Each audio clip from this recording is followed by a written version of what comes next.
you are watching this video, you are probably performing work in some component of the educational field. I am Ashley Jordan Albizu, and I'd like for you to think back to a moment when you first began your educational journey.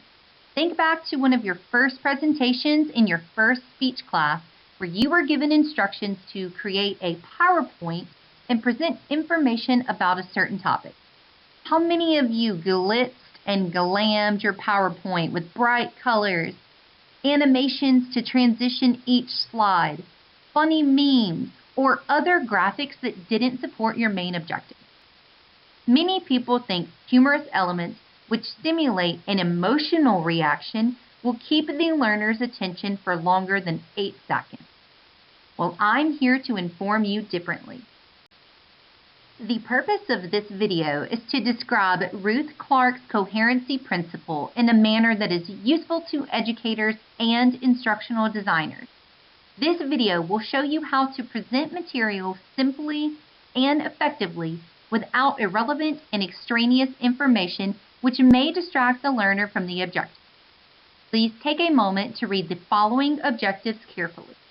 You may pause the video if necessary.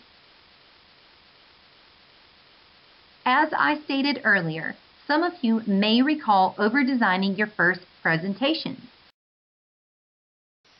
The following examples include extraneous elements that distract, disrupt, or seduce the learner. Ruth Clark refers to these unnecessary design elements as the Las Vegas approach.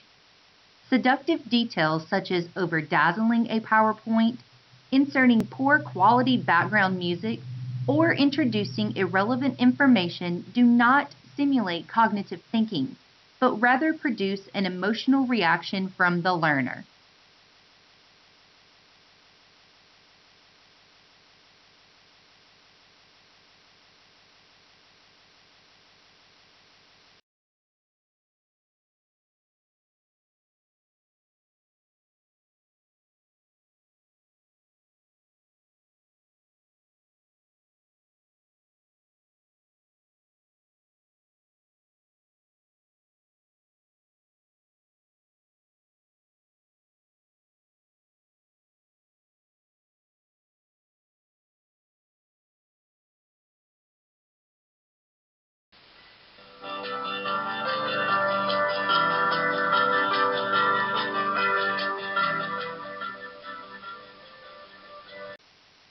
So let's break down the coherency principle.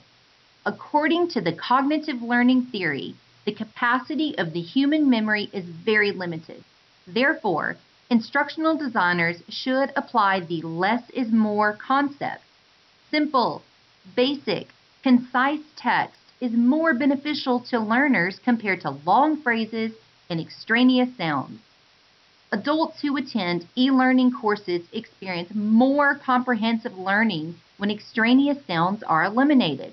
However, the addition of fading music at the beginning of presentations enhances the student's attention and focus.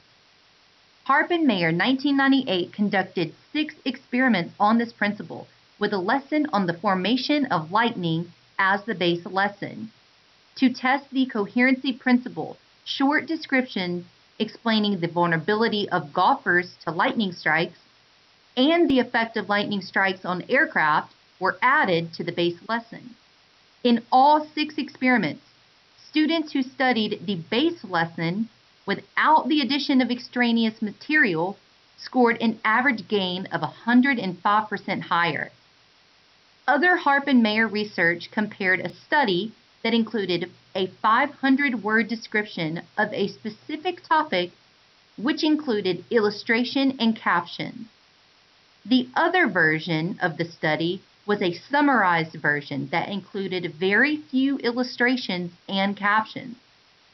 Research of these studies proved students who only studied the summarized version scored 69% higher.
Now that you are familiar with the coherency principle and current research from Harp and Mayer 1998, let's allow you a few moments to practice this principle yourself.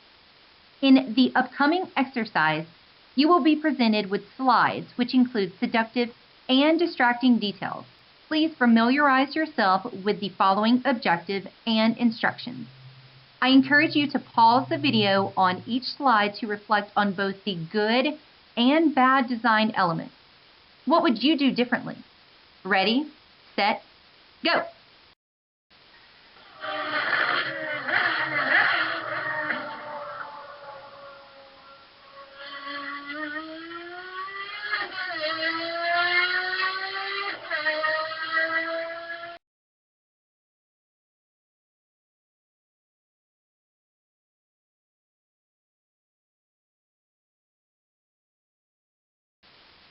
In your exercise, you should have selected sample number 3 because it best reflects the coherency principle.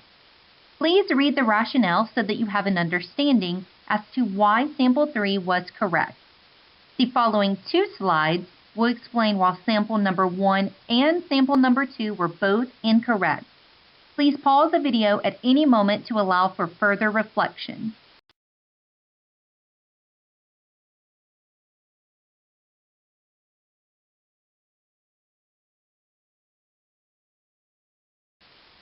Please take a moment to review your objectives for this presentation and pause the video if necessary.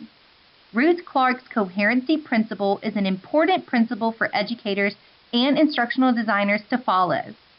Remember, extraneous details distract, disrupt, and seduce the learner by creating an emotional reaction. All images and sounds should complement the learner's thinking process, and instructional designers should use simple, concise text so the human working memory is not overloaded. This makes it easier for learners to transfer information from short to long-term memory. For a better understanding of this principle, check out the infograph designed by Ashley Tresney. Thank you for your time and attention today. Remember, the best educators and instructional designers do not use the Las Vegas approach in their curriculum. Instead, less is more when it comes to the coherency principle.